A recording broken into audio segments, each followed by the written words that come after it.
Okay, so we'll start the day 2 of the International Conference of the Linguistic Society of India. I'll begin the session formally now. A very good morning and welcome to all the speakers, chairs, presenters and participants from various parts of India and abroad to the second day of the 43rd International Conference of the Linguistic Society of India. My name is Shubhanan and I hope all of you who have joined us virtually are doing good and are healthy and hearty. The entire schedule of day 2 itself speaks about the wide range of topics that will be discussed throughout various sessions. Before we get on to the main technical sessions, let us initiate the day with the first plenary lecture of ICOLSI-43. The speaker of today's lecture is Professor Masato Kobayashi from the University of Tokyo, Japan. We are indeed honored to have your presence amidst us, sir.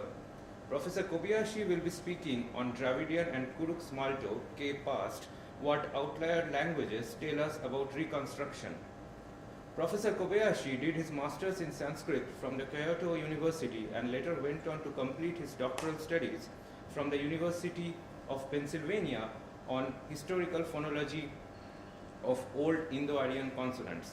He is currently the Professor of Linguistics at the University of Tokyo. Professor Kobayashi is also a frequent visitor to India since 2002, specifically Jharkhand, post undergoing an intensive course in Mundari, which interested him further in the language. His interest in the Indian linguistic landscape is evident from the numerous academic works he has committed himself into since the inception of his academic career. All the participants of the ICOLSI-43 are eager to listen to your talk, sir. On behalf of the organizing committee of ICOLSI and the Central Institute of Indian Languages, I welcome you, sir. The first plenary lecture will be chaired by Professor Umarani Professor cum Deputy Director, Central Institute of Indian Languages. She is currently heading the Center for Northeast Language Development, Center of Language Planning and Policy at CIIL. Besides, she is associated with the UNESCO Chair on Language Policies on Multilingualism since 2019. Professor Pappuswamy completed his PhD in linguistics with specialization in computational linguistics from the University of Mysore on a model for computer analysis of Tamil sentences. During the later part of the year 2000, Professor Umarani was awarded the postdoctoral research fellowship from the Department of Germanic Languages, University of Antwerp, Belgium. Furthermore, she had been a research associate at the prestigious Learning, Research and Development Center, University of Pittsburgh, USA, from 2000 to 2007 before moving into India and joined as an associate professor at the Department of Linguistics, Northeastern Hill University. Professor Umarani's research interests include documentary linguistics, field linguistics, typology, semantics, morphology, lexicography, multilingualism, applied linguistics, computational linguistics, and artificial intelligence in education. Ma'am, I now request you to please chair the session. Thank you. Thank you, Shubhanan. Good morning, everybody. It's indeed an honor and privilege to chair the first plenary session, and I'm very happy that it's for Professor Masato Kobayashi. Kobayashi-san, good morning and welcome to the Central Institute of Indian Languages and to the LS side. You have been, of course, with us for a long time.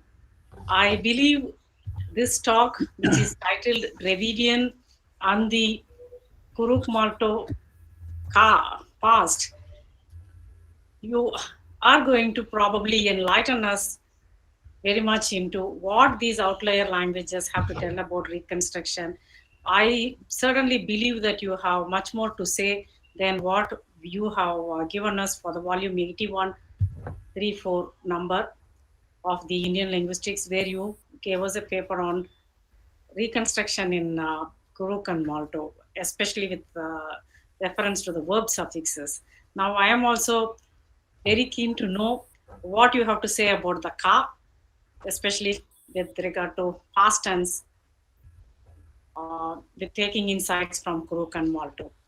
I once again welcome you to this event and invite you to present your talk. Thank you, Kobayashi Professor san. Umarani. And good morning, ladies and gentlemen. Before my talk, let me thank you for coming to my talk, and let me thank the organizing and program committee and CIIL for the opportunity of addressing the esteemed colleagues and members of the society. I would also like to express my deepest sympathies for those who suffered from or lost their loved ones in the COVID pandemic. Let me share my PowerPoint. Okay. I am a Japanese linguist. I was originally studying Sanskrit, which is a highly valued subject in Japan, and I did my PhD on Sanskrit phonology. When I was working on my dissertation, I got interested in Dravidian linguistics and linguistic fieldwork. Then my advisor, Dr. George Cardona, sent me to Professor B.H. Krishnamurti, who was in Princeton then. Professor Krishnamurti said, Southern Dravidian languages are actively studied by Indian scholars, but there's not much work on North Dravidian languages. So if you want to do field work, why don't you study North Dravidian? Then Professor Peri Bhaskara Rao, with whom I was doing my postdoc, encouraged me to work on Kurux because Kurux has rich folk literature. He was right. I went to Jharkhand. I got enchanted by the culture of Jharkhand. I met Kurux-Malto native scholars, and we studied Kurux and then Malto together for about 15 years. We have so far published 2 grammars, and we also compiled a folktale collection titled Kurux Folklore Reader, published this year. It is available for free on the web. Okay.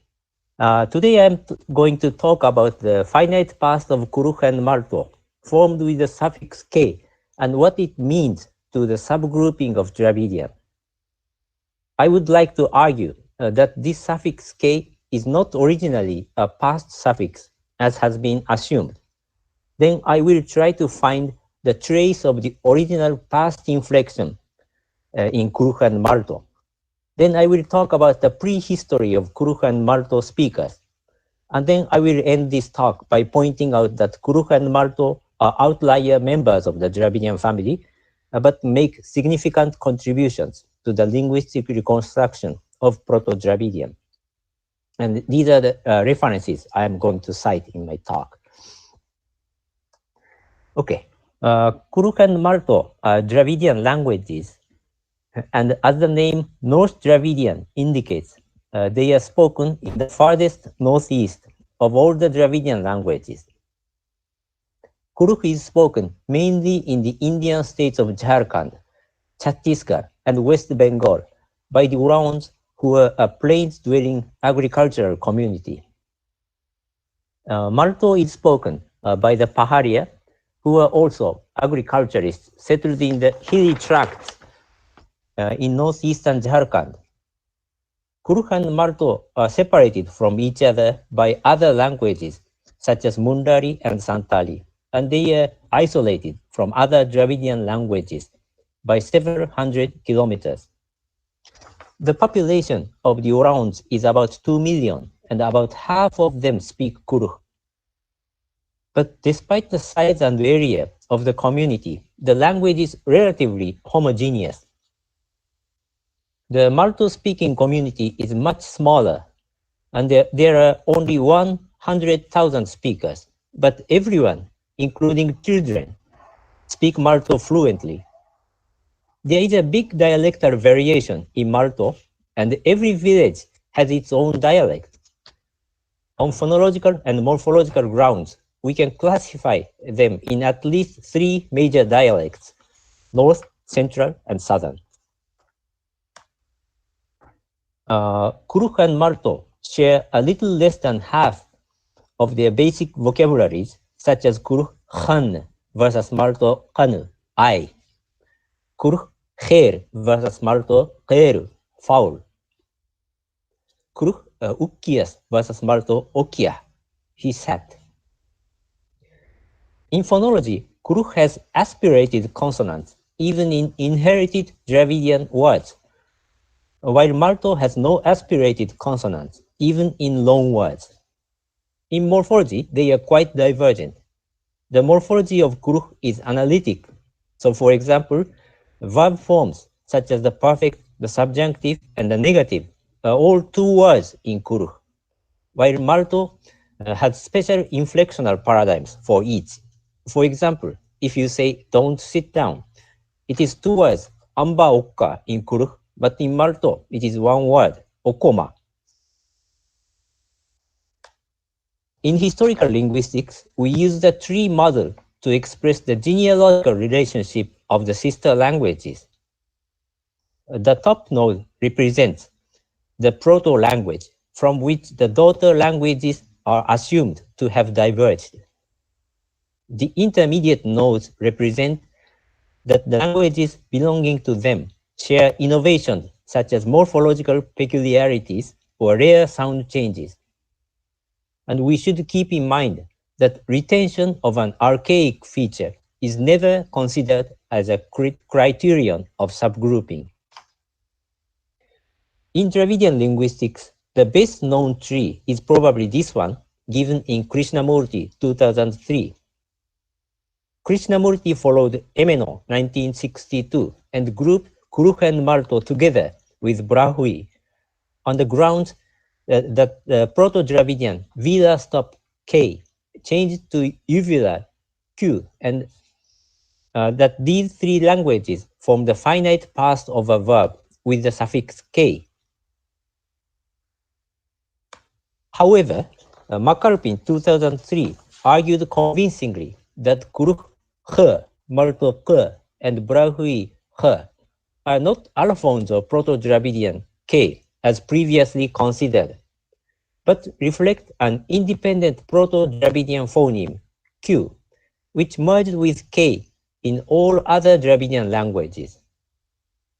Since the Proto-Dravidian distinction between Q and K are just retained according to McAlpin, there is no innovation shared by Kurux-Malto and Brahui. And since there is no shared innovation, there is no ground to posit North Dravidian as an intermediate node. Now Kurux-Malto is posited as an independent subgroup of the Dravidian family instead.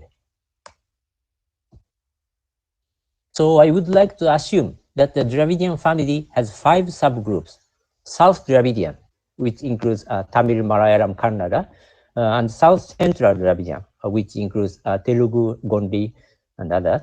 Central Dravidian, which includes languages like Kolami, Kurux-Malto, and Brahui. Kurux and Malto have finite present, past, and future paradigms, where the verb shows agreement with the person, number, and gender of the subject. In the present and future forms, such as okdan and okkon, the verb base is followed by a tense suffix and a pronominal suffix. This is the sample inflection of the verb ok, to sit, in Kurux and Malto. This tripartite structure agrees with Sanford-Stevens' word formation rule, which states that Dravidian finite verbs are made up of 3 parts: the verb base, the tense suffix, and the pronominal suffix. This tripartite structure of the verb does not hold true for the finite past forms of Kurux and Malto. The finite past of Kurux-Malto is formed from the past stem, which consists of a verb and one of the past suffixes, such as barch, from bar, to come, ukki, from ok, to sit, and ond, from on, to drink. Verbs have idiosyncratic past stems in many other Dravidian languages too. You have to memorize which verb combines with which past suffix. The combination sometimes goes back to Proto-Dravidian. For example, corresponding to Kurux on and ond, to drink. Tamil has un and und, to eat or drink, and Parji of Central Dravidian has un and und. In other Dravidian languages, a past form has just one past suffix followed by a pronominal suffix and is tripartite. The third person forms of Kurux-Malto, like the masculine singular forms Barchas and Ukkias, he came and he sat, follow this pattern. But the first and second person past forms of Kurux-Malto have another past suffix k after the past stem, as in Kurux Barchkan and Northern Malto Barchken, I came. Southern and Central Malto have the suffix t instead of k, for example, Barchatan, with yet another suffix a. So the past forms of Kurux-Malto consist of 4 or even 5 parts, namely the verb base, the original past suffix, the extension a, the additional past suffix k or t, and the pronominal suffix. The Brahui scholar Denis Bray, in his 1934 book, considered the past suffix k one of common traits, grouping Brahui together with Kurux-Malto. After that, D.N. Shankara Bhatt reported in the 70s that Koraga of South Dravidian also has the past suffix k or g, as in Bakke, I came. However, Kurux-Malto k is different from Brahui g, as in Bingut, I heard, and from Koraga k or g, as in Bakke, I came, in that the vida suffix is attached directly after the verb bases in Brahui and Koraga, whereas the Kurux-Malto k suffix is attached after the past stem, which already has the original past suffix, as in Kurux Menjikan, I heard, corresponding to Brahui Bingut, and Kurux Barchkan, I came, corresponding to Koraga Bakke. Another problem with Bray's proposal is that the southern and central Malto, which were not known in his time, have past forms with the suffix t instead of k. We saw above that southern and central Malto have the suffix has a suffix t instead of northern Malto k suffix, as in Barchatan, corresponding to northern Malto Barchken, I came. In these dialects, the finite past of the first and second persons is formed from the past stem and the t suffix, in contrast to the k suffix in Kurux and northern Malto. For Dravidian linguists, the past suffix t might ring a bell, for Malto t can reflect Proto-Dravidian tt, which is one of the past suffixes best attested in the Dravidian languages, found, for example, in Tamil, parten, I saw. So it looks as though southern and central Malto preserve the archaic suffix t, dating back to Proto-Dravidian tt.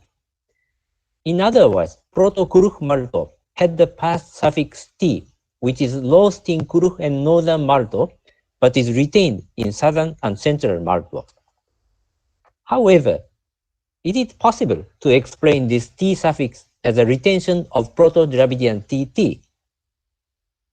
Firstly, as we saw, the past suffix t is attached after the past stem, which already contains a past suffix.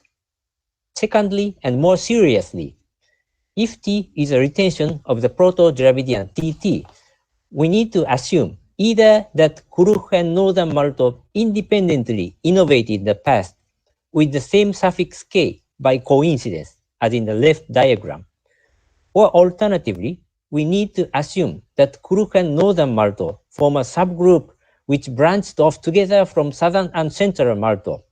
So Malto dialects are actually two separate languages, while Kurux and northern Malto make one node, as in the right diagram. But both scenarios are highly unlikely, to say the least, and it is also unlikely that southern and central Malto speakers borrowed the past suffix t from some other Dravidian language, for there are no Dravidian languages nearby, and borrowing of just the tense suffix would be quite rare, if not impossible. So we must conclude that the southern and central Malto T suffix is not related to Proto-Dravidian past suffix TT, but is an innovation from some other source. We will come back to this possibility later. To sum up the discussion, Kurux-Malto form the past with the suffix K or T, but the suffix K is not related to the Brahui or Koraga-Vira suffixes, even though they look similar, and the suffix T cannot logically reflect Proto-Dravidian TT. Then where do they come from? Kurux-Malto K phonologically reflect Proto-Dravidian KK, but KK is a non-past suffix in other Dravidian languages. And there is no Proto-Dravidian morpheme containing KK that signals the past tense to the best of my knowledge. Since there is no clue in Dravidian verb morphology, we need to examine the internal development of Kurux-Malto more carefully. When we look into Malto grammar, we notice that Malto has several converbs, also called conjunctive participles. Some are uninflecting, while others are inflecting, like the K converb and the short converb, which we will discuss later. The uninflecting ko converb is used when the subject of the converb is different from that of the main clause, as in Mandra Garchko Ahek Make Menja. When the ascetic prepared medicine, the king had a baby boy.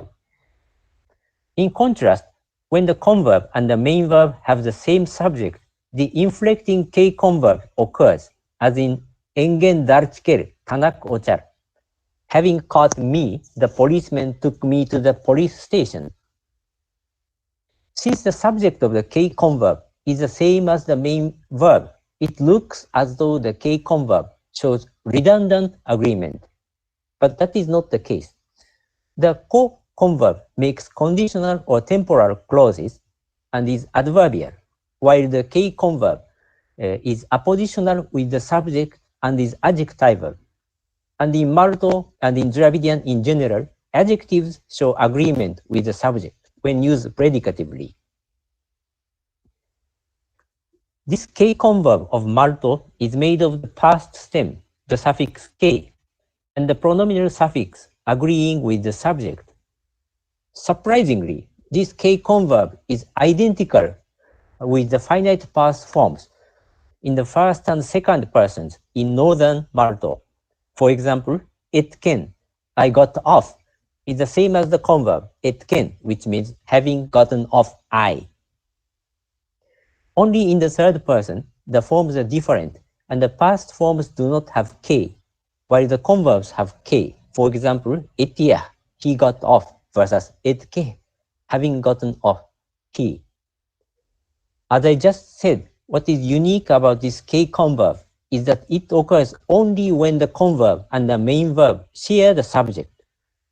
This special distribution of the K converb is understandable if it developed from the relative participle, which is a verbal adjective. Namely, the converb originally meant something like they who caught, and then developed usage as a converb like having caught they. This idea of the participial origin of the K converb is supported by two facts. Firstly, Kurux forms past relative participles with the suffix ka, such as dharchka, who or which has caught, which can be cognate of the Malto K converb. Moreover, Grignard's 1924 grammar gives usage.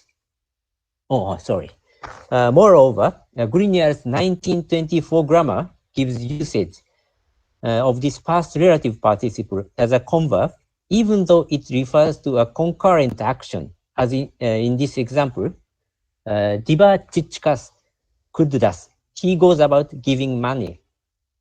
So we can say for sure that both Kurux and Malto have converbs with K. Secondly, Malto has a few adjectives like hayake, dry, derived from the verb kai, to dry. Malto normally forms past participles with the suffix pe, but forms like higher k strongly suggest that Malto also once had past relative participles with the suffix k.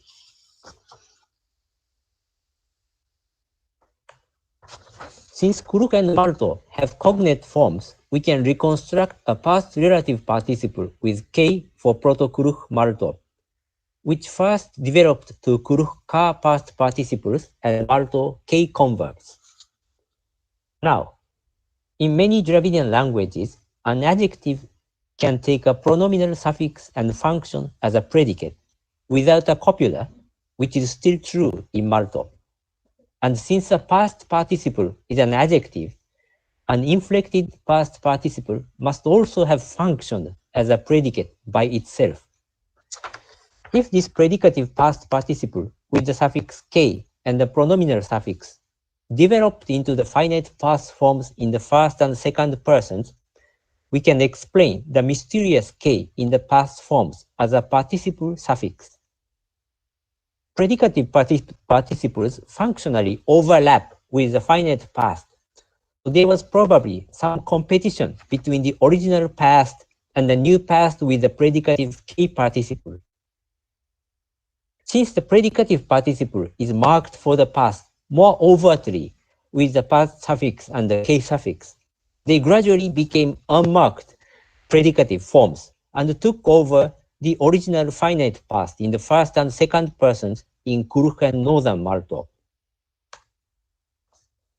In Dravidian linguistics, the participial origin of finite verbs is a long-standing idea.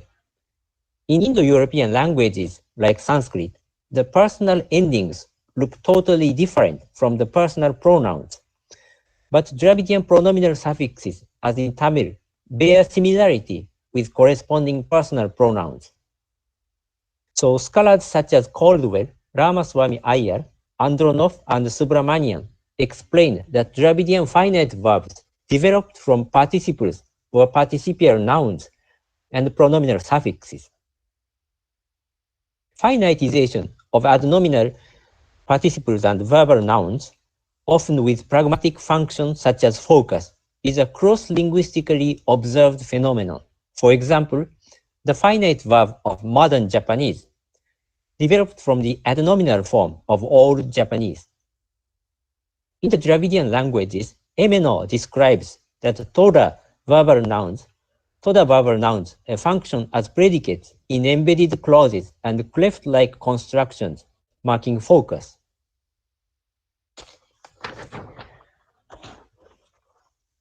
In Proto-Kuruk-Malto, there must have been inherited finite past forms, as we will discuss below, but the predicative past participles probably took over the finite past forms. This is not a special development. The Polish linguist Kriwowicz pointed out a cross-linguistic tendency that doubly marked forms tend to replace singly marked forms of the same function, which he called the first law of analogy. In Kuruk-Malto, the past participles have double marking by the past stem and the k suffix, and was more overtly marked for the past tense than the original past. If the k past of Kuruk and Northern Malto developed from past relative participles as I propose, what happened to the original finite past? We saw above that the k suffix occurs only in the first and second persons, and the third person finite past forms follow the typical Dravidian verb consisting of the verb base, the tense suffix, and the pronominal suffix. Since the third person forms show an older tripartite structure, we can suppose that the original finite past is retained in the third person. This is not surprising, for there is a cross-linguistic tendency that the third person forms preserve the original morphology. For example, English present inflection is preserved only in the third person singular ending, s. This explanation that the original tripartite past is retained only in the third person might sound like a speculative fantasy.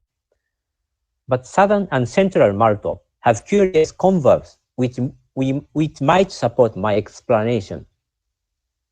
BP Mahapatra reports that Central Malto has short converbs which show agreement with the subject. I also found a similar converb in my field work of Southern Malto. The left table is Mahapatra's data, and the right table is what I found in Dumburi, a Kumarberg Paharia village speaking Southern Malto.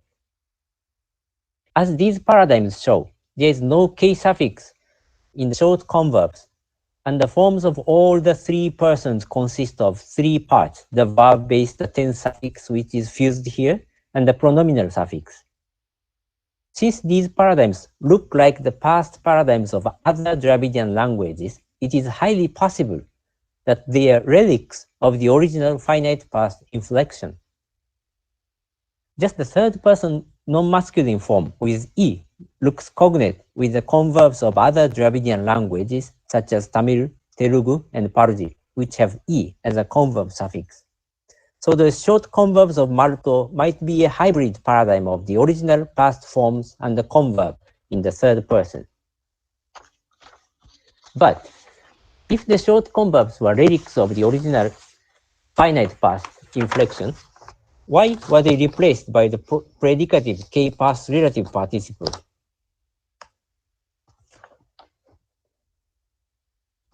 The hint to this question lies in the paradigm. Please look at the short converb paradigm on the left and compare it with the K past paradigm on the right.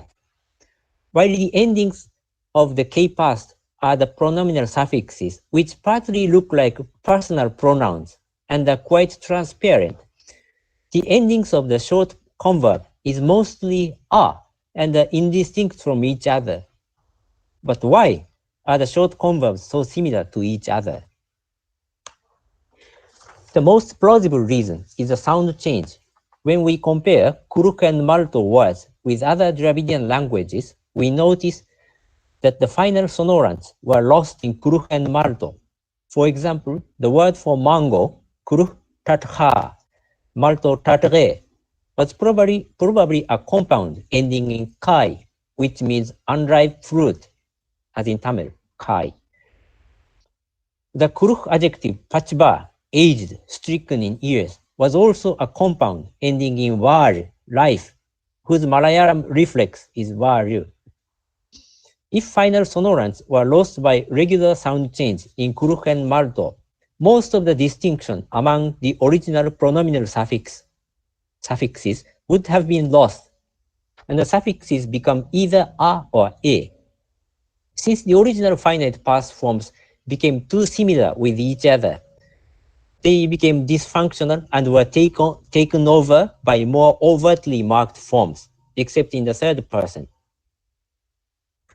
We can see a similar situation in the pronominal suffixes of the South Dravidian languages, Tulu and Koraga.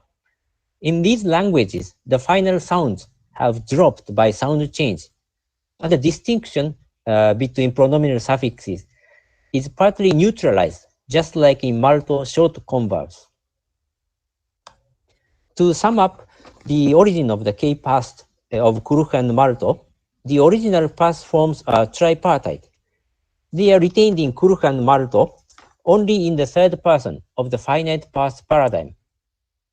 The new past relative participle with K took pronominal suffixes and functioned as predicate, and it took over the finite past in the first and second persons.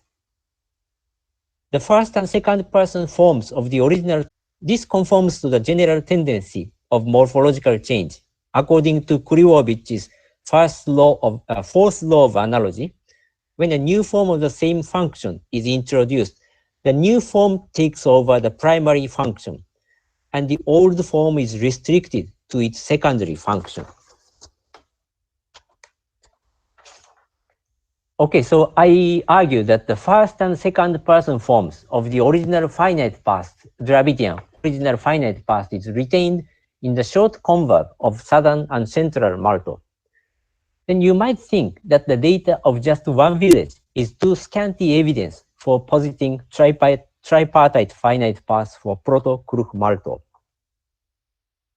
The Kurux scholar Francis Ecker, 1972, gave a detailed description of the special interfemale inflection of Kurux used only when both the speaker and the hearer are women.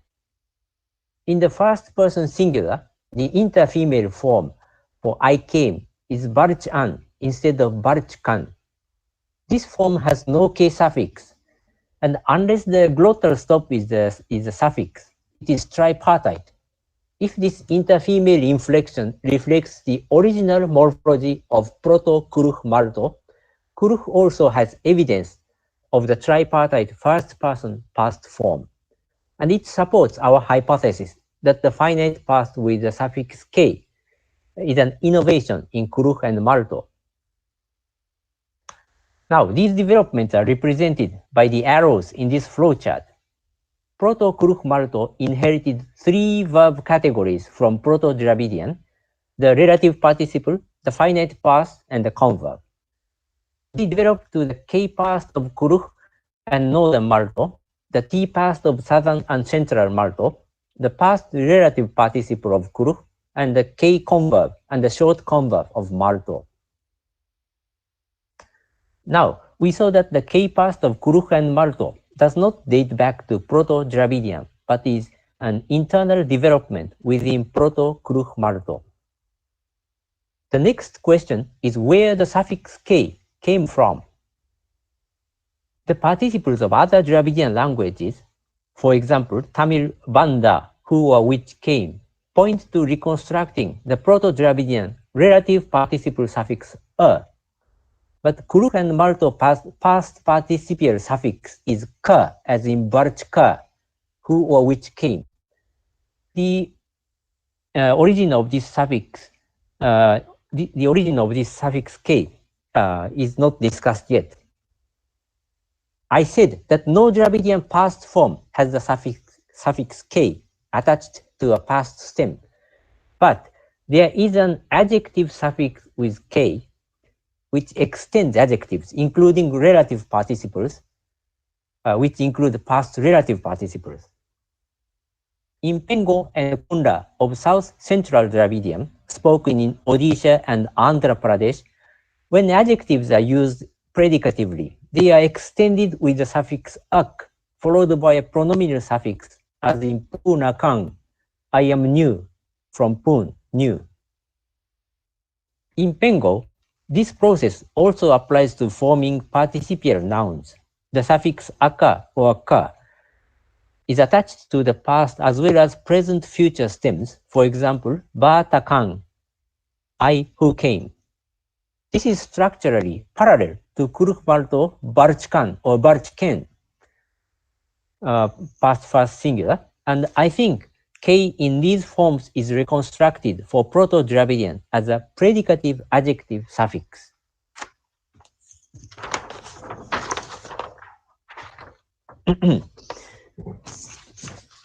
Okay.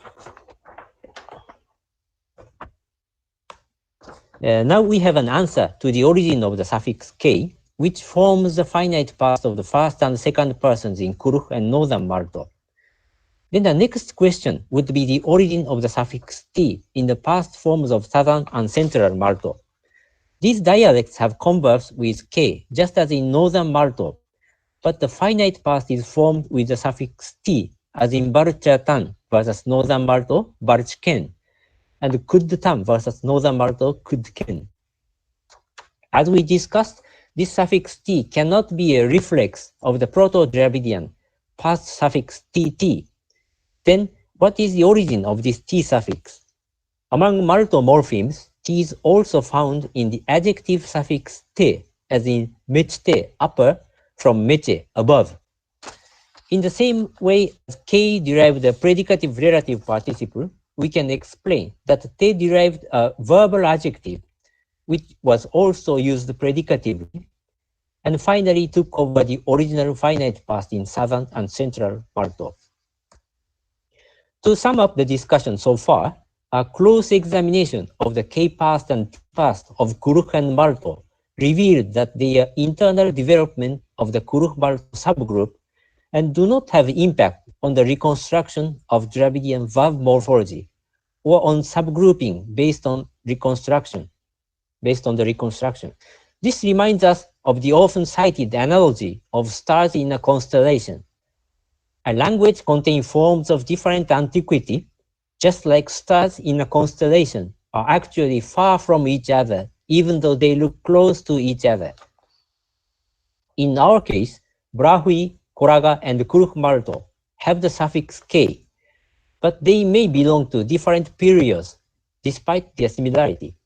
On the other hand, if the Kurux-Malto past suffix k is cognate with the predicative adjective suffix k in Pengo and Konda, we might be able to establish an unnoticed genetic relationship of Kurux-Malto with these languages of South Central Dravidian.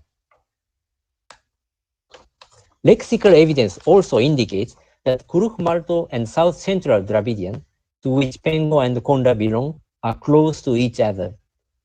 I counted the 5,000 entries of the Dravidian Etymological Dictionary and counted how many words are exclusively shared by Kurux-Malto and other groups. We noticed that Kurux-Malto shares only 7 words exclusively with Brahui, even though Brahui is often considered the closest sister language of Kurux-Malto. It is also surprising that Central Dravidian languages like Korami, which occupies the nearest node in the family tree diagram, share only 10 words exclusively with Kurux-Malto. And we noticed that Kurux-Malto share as many as 70 words only with South Dravidian. This is actually not so surprising, for South Dravidian languages preserve by far the largest number of inherited Dravidian words. What is really worth noting in these figures is that Kurux-Malto shares 50 words exclusively with South Central languages. In addition to the predicative adjective suffix, lexical evidence also suggests special ties of Kurux-Malto and South Central Dravidian. Before going any further about the genetic relationship with other subgroups, it would be worth reviewing the prehistory of Kurux and Malto speakers. Since Kurux and Malto are geographically isolated from other Dravidian languages, prehistory is all about the route of migration. Please excuse me that I don't know archaeological evidence. If you are interested, please see Professor Avadesh Mishra's book, where he gives an exhaustive survey of the migration hypothesis. Here, let me limit myself to the loanword data, which I have studied. The Kurux speakers often tell the legend that they once lived in Rohtas in southern Bihar, but moved to the Chotanagpur plateau, where they live now, due to invasion. This legend seems to reflect some historical fact, for when we study the Indo-Aryan loanwords in Kurux and Malto, there are a fair number of loanwords which seem to have been borrowed from languages of Bihar, such as Maithili or Bhojpuri. For example, the word for wheat is gohom in Kurux and gohme in Malto, and the word for straight is soche in Kurux and soja in Malto. These forms are most similar to Bihar languages like Maithili and Bhojpuri. Kurux also has a few loanwords of more Western origin. For example, the word for egg or seed, a bee, or the archaic numerals for 5 and 7, panje and satte, look similar to Punjabi, bee, panj, and sat, respectively. Interestingly, Malto does not have loanwords from Punjabi or other Western languages, so we have to think about the possibility that Kurux speakers and Malto speakers took different routes before they settled in Jharkhand. If Kurux and Malto have close ties with languages like Pengo or Konda, the southern route would look most natural. If Kurux and Malto share features with Gondi, the Narmada route might be more plausible. But in fact, lexical evidence rather points to the northern route. Honestly, I do not know how to interpret these data. But we should recall that migration and lexical borrowing take place in a relatively short time span of a few centuries. For example, there is a sizable Oraon population in Jalpaiguri district of West Bengal but they migrated there from Jharkhand during the British period within 2 centuries. But from the viewpoint of historical linguistics, Kurux-Malto would have branched off from Proto-Dravidian at least 2,000 years ago. So the family tree and the route of migration need not necessarily be the same. Even if Kurux and Malto speakers took the northern route, it is still possible that Kurux and Malto is genetically close to South Central Dravidian. And it is also possible that Kurux speakers took the northern route while Malto speakers took the southern or Narmada route. Now let us round up the discussion. When we study cognate languages of a language family, typically we find core members and outliers of the language family. In Indo-European family, Sanskrit and Greek are core members, and Hittite and Tocharian are known as outliers. So for example, the present inflection with like Sanskrit bhavati or pachati, is firmly reconstructed by the core member languages, but Hittite does not have it. For almost a century, Indo-Europeanists struggled on how to explain why Hittite does not have the present, or AO in Indo-European terms. They wanted to consider that Hittite lost the A present of Proto-Indo-European, but Hittite is attested more than 1,000 years before Panini. And now Indo-Europeanists are discussing the possibility that Hittite did not have the A present because it is an innovation of the core Indo-European languages. And in that case, we need to revise our reconstruction of the Proto-Indo-European verb inflection significantly. In the Dravidian family, South Dravidian languages like Tamil, Malayalam, and Kannada are core members just like Sanskrit and Greek in Indo-European. And they might provide, they provide richest data for reconstruction. Kurux and Malto separated from the other languages in an early period and lost many original Dravidian features through contact with Indo-Aryan and Munda languages. But they may still retain archaic features which even core Dravidian languages have lost and which are useful for reconstruction, like the K predicative adjective suffix in our case. Kurux and Malto are interesting languages in their own right, but they also have traits which might contribute to Dravidian historical linguistics. This is all I have. Thank you for listening. Thank you, Professor Masato-san. It was indeed a wonderful talk with really good insights from North Dravidian languages, Kurux and Malto. You kept us engaged for 1 full hour. Professor Masato-san, you're welcome. He put forward his hypothesis that the finite past suffix, especially the ka, it could be an innovation in Kurux and Malto. He claims that ka past of the both languages, Kurux and Malto, does not date back to Proto-Dravidian, but it could be an internal development of the Proto-Kurux-Malto. He further adds that ka is reconstructed for Proto-Dravidian. That could be also a predicative adjective suffix. He also took up this analysis with the ta past suffix and presented his evidence in the similar lines. He ended his talk by saying that, like in many world languages, there are core members of the family and outliers, and probably Kurux and Malto separated from the core members of the Dravidian family with respect to these past tense suffixes, mainly because of contact with Indo-Aryan and other Munda languages in the neighborhood. That could be an aerial feature in one sense.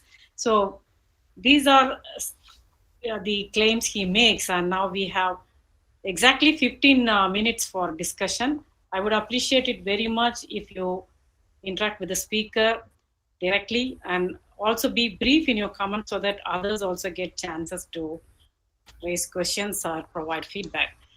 Professor Uma Maheshwara Rao. Yeah. Thank you, Uma. Thank you, Professor Masato Kobayashi. Very interesting and very elaborate and deeply analyzed paper. Thank you for that one. And you have raised lots of problems, and at least you have tried to resolve some of these things. But you know, the K as a suffix which occurs in the verbal paradigms is a very ubiquitous particle. It also sometimes related to what you call as the plural stem formative, right? As proposed by Menu. And it is available in most of the Central Dravidian and the South Central Dravidian languages. Some of these Dravidian languages are located in the Central India. And this particular thing, the past suffix, though it is associated with the past suffix, not necessarily a past suffix, as it is found limited to first and second person, but not found in the third person, really presents a problem. Okay, the kind of problem that you try to solve. I'm really surprised you have come up with this kind of thing, that the K is a kind of a participle, and then that has become attached and became a kind of complex past suffix. I would like you to see, if it is only a participle, why was it not found in the third person adjective along with the adjectival participle? Because third person adjectival participle is the basis for the development of finite forms in Dravidian. As you see, Telugu, most of Dravidian languages, there is a non-finite adjectival participles of the basis on which pronominalization has taken place, and then of course develop into a full-fledged paradigms, finite paradigms, right? I would see that then first it should be available in the third person and then spread to first and second person. This is one of the things. Okay. Another thing, K is also found in the negative participles in Telugu, right? Chappaka, Chayaka, I think you have mentioned that one. Aka as a negative suffix in Telugu. And K has nothing to do with the negation, but it is attached to the negative suffix A. So you have that negative form, Chappaka, Chayaka, something like that. So this ubiquitous K, I don't know whether if it ever can be reconstructed to Dravidian, because Proto-Dravidian, because it is found isolated in different Dravidian languages. So as you have seen now, you have shown, it's also found K as a past tense is found in Koraga, but not really related to this kind of a thing that you have shown, and shown clearly that Kurux-Malto K is different from the Koraga, right? From its origin. And the Prahui K is also very different. So it seems, yes, you have done a great exercise actually trying to show what is the origin of this K. I'm sure that, okay, it requires much more elaborate look and cross-cutting the dialectal and as well as the different groups of the Dravidian languages. So one more comment about the core versus the outliers. Outliers, it's not really based on any principle. It's mostly a kind of approximation that whenever you get number of what you call it, is reconstructible identities in Indo-European. So Sanskrit is considered as a core, or Greek is considered as a core. In Tocharian, sometimes it presents a very ancient forms, sometimes Hittite presents the ancient forms. Now suddenly you just jump to those two outlier languages rather than the core languages. It has happened many times in Sanskrit, the loss of the short AOs and the palatalization of K, etc. So you go to outlier languages. That's fine. Actually, in this case, that way it has some sort of evidence. But in Dravidian, surprisingly, Tamil and Malayalam are the actually outlier languages. Don't you see that one? No, can you explain it?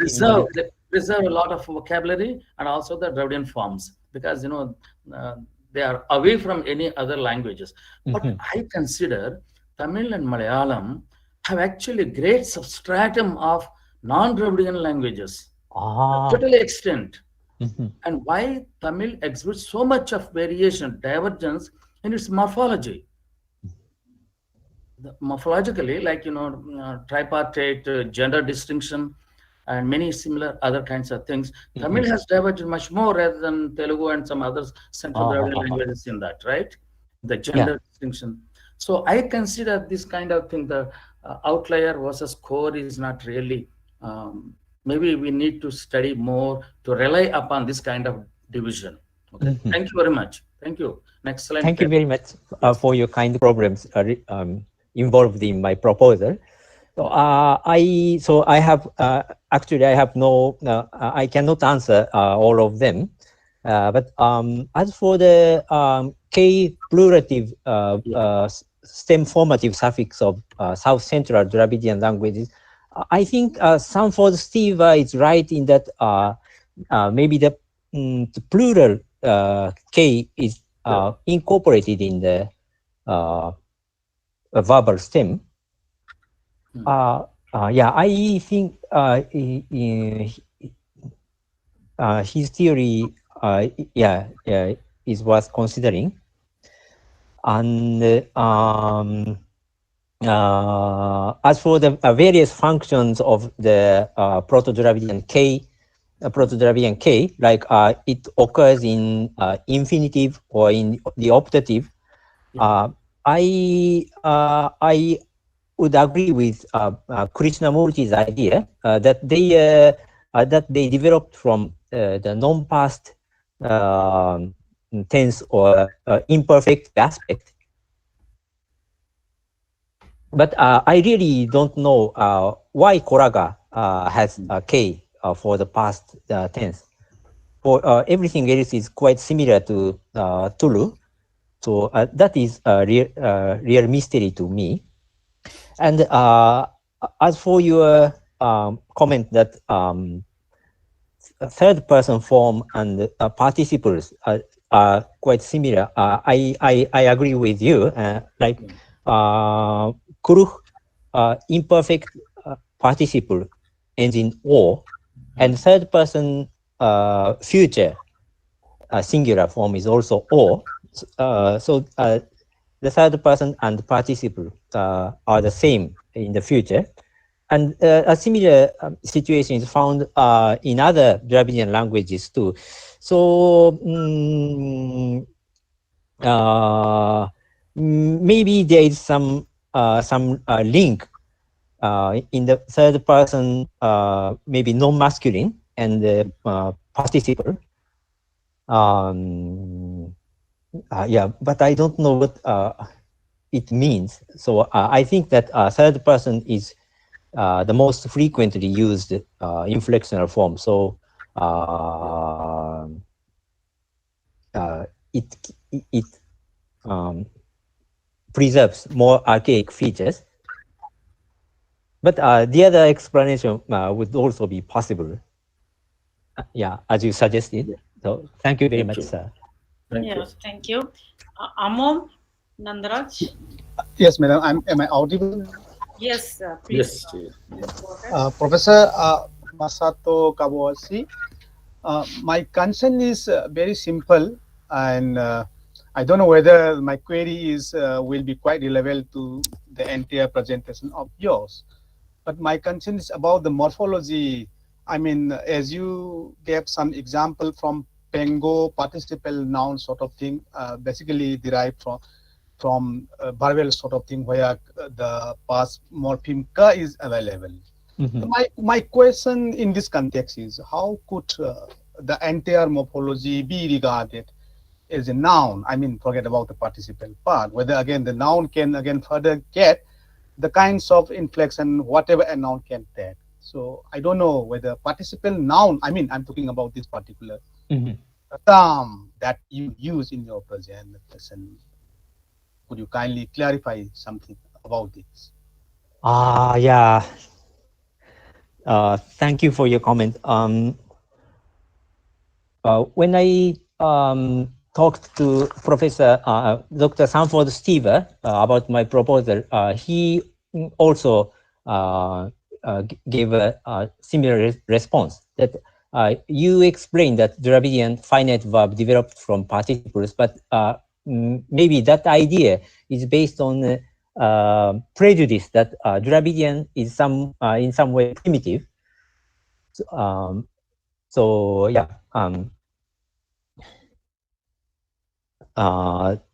that is a difficult question. But I'm a Japanese speaker, and as I said in my talk, the modern Japanese finite verb was originally an adnominal form. So participle, which is a participle or even a verbal noun. So I'm the one who came, developed to modern Japanese, I came.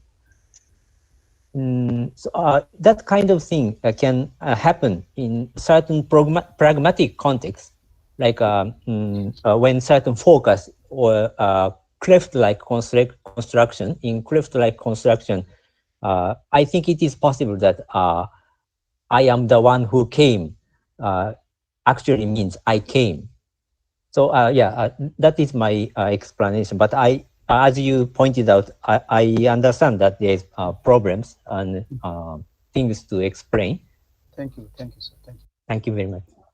Any other questions, comments, or feedback? Professor Uma, just Yes. one thing I would like to mention.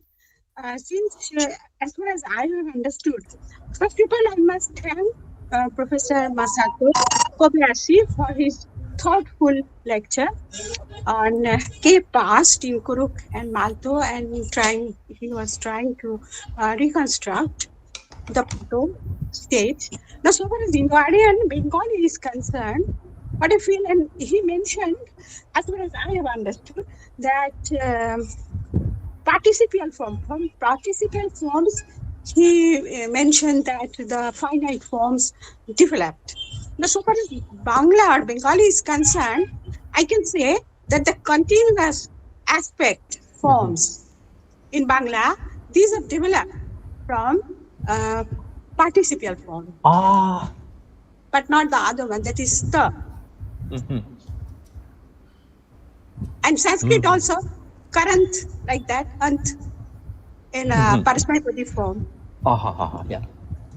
Maybe some relation is there, and in that way, his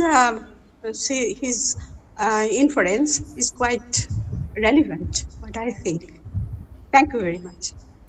Thank you, madam. So, Uma, shall I ask a question? Yes, that's the last question. We are running out of time. So, Professor Rajendran, please. Yeah, actually, I worked in Orissa, especially the Kisan, actually. I have not by the term Kisan, actually. And that language is much influenced by Oriya language, because that's the language of the land. There, actually, when I worked for the grammatical features, it gave a kind of different picture, actually. Maybe, of course, due to the influence of Oriya language. Some of the features, actually, told, actually, of course, I don't have data at present, actually.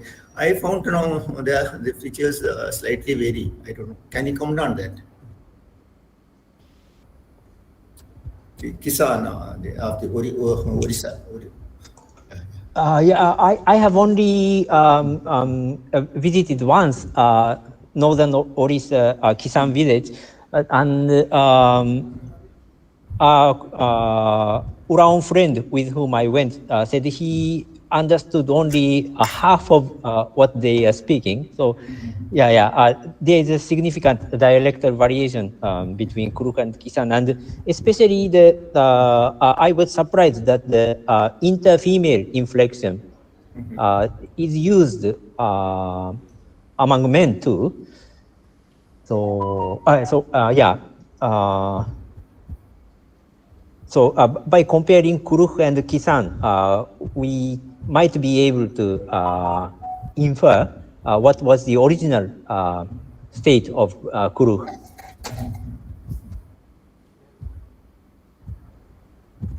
Yeah, thank you. So, thank you. Yeah, thank you very much. I know I believe there are many more questions from the audience, but we are running out of time. And as a chairperson, I would also like to make some comments. And I have a couple of questions. You don't have to answer them right away. In fact, like number one, see, it's like Professor Muhammad Sharaf said. Yeah. It's indeed a very good exercise that looking into the car from a new perspective. And my concern is this car is not observed not just in Koraga, like it's also found in Gondi and Irula. So this is for your information. And if you look into BHK's book, Krishnamurthy's book, the Dravidian languages, on page 321 onwards, you will have explanations for this. And of course, in Gondi and Irula, I myself have observed in my interactions with the native speakers, it signals basically future in both of these languages. So my submission to you is, why are we giving a label of past to a ka? Maybe it is signaling future, or in other words, non-past. Maybe there is a distinction in these languages, only past and non-past, like Gondi and Irula. Irula does not have present tense and future, it's just past and non-past. So even in Irula Zelibal's book in 1973, you will find a lot of evidences for this. Also, there is the double ka is also there, and the voiced velar ga is also there. So, for example, mudike, mudi is finish. Mudike is non-past finish, will finish, like to finish. So this is also found in colloquial or modern spoken Tamil. The ka is found. I can say adu padikkum, adu paakum, like will see. So the ka is also there, manifested in different forms in even in Tamil. So anyway, you can, though it is for used in third person neuter singular, padikkum, paakum. So the ka is have some other observations, but we will be in touch over email. And so I would like you to give if you have any remarks to make. If not, we would like to end the session. Do you have anything to say? No, but I didn't think about the use of non-past suffix for past context. I will definitely look into that possibility, and I will contact you if I cannot find an answer. Yeah, no problem. You're always welcome. Yeah, thank you very much. I take this opportunity to thank Professor Masato-san for being with us on the second day of the ICOLSI conference hosted by the Central Institute of Indian Languages. I thank you on behalf of the CIL and on behalf of the LSI for accepting our invitation to be the first plenary speaker in this conference held virtually because of the pandemic. And I believe you have given or opened doors for new research in this area. Thank you once again, and I thank the audience. We had more than 95 people here listening to you. So that was a great honor to you and your speech. So thank you once again for being with us. I thank all of you for sparing your morning and staying with us for almost an hour and a half. I believe the panel. Thank you very much for having me and for listening. Yeah. Thank you. Namaskar. Namaskar. Namaskar. Okay, so this brings to the end of the first plenary lecture of day 2 of ICOLSI-43. Thank you, Professor Masato Kobayashi, for the wonderful lecture on the complexities of reconstruction in Dravidian languages. I also extend my thanks to Professor Umarani Pappuswamy for chairing the session and sharing her observations. It was indeed great to hear from Professor G. Umameshwara Rao, President LSI, as well, as he shared his views and some key points about related linguistic behaviors of Dravidian languages. We will now move on to the technical sessions which will be going on parallelly. The paper presenters who have been with us in this plenary lecture are now requested to kindly join through their respective links that has been provided in the schedule. Thank you very much.